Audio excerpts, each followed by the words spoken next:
The functional capacity evaluation helps to confirm the diagnosis, but also quantify its severity.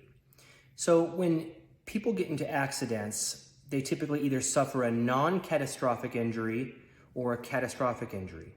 A non-catastrophic injury very typically is a soft tissue injury. A soft tissue injury is very difficult to prove the severity of because it's purely subjective. It's very difficult for a treating physician to say in their note, hey, this patient has 50% more stiffness after the accident than they did before the accident. The extent of their injury is purely subjective, so it's very difficult to quantify that, okay? Versus if you have a catastrophic injury, now we're looking at maybe traumatic brain injury, broken bones, spinal cord injuries, burns, amputations, etc. Those are obviously much more documentable by diagnostic testing, okay? Regardless, however, though, if you have a non-catastrophic or a catastrophic injury, the diagnosis alone does not document the full extent of the injury or the damages, okay?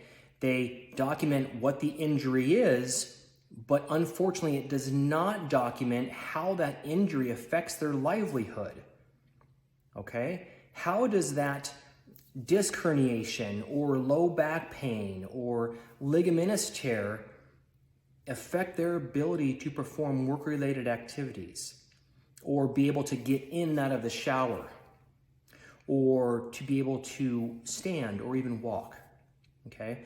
Those are the types of true impairments or disabilities that are only found through a functional capacity evaluation. The functional capacity evaluation helps to not only confirm the diagnosis, but quantify its severity. And through that functional capacity evaluation, oftentimes there are sequelae or other impairments or disabilities that are often found throughout the FCE workup, which is about a 4-hour workup, by the way, that the treating physician that spends 5 or 10 minutes with the patient will never know. They can't find that out because they're not taking that patient through the rigorous functional abilities workup that they undergo with a functional capacity evaluation.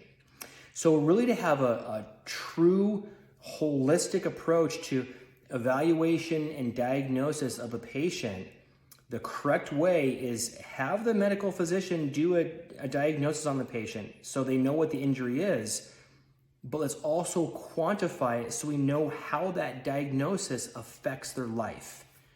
And when you have these two working in concert together, it gives the insurance company a very, very clear picture on how that accident is affecting the livelihood of that patient.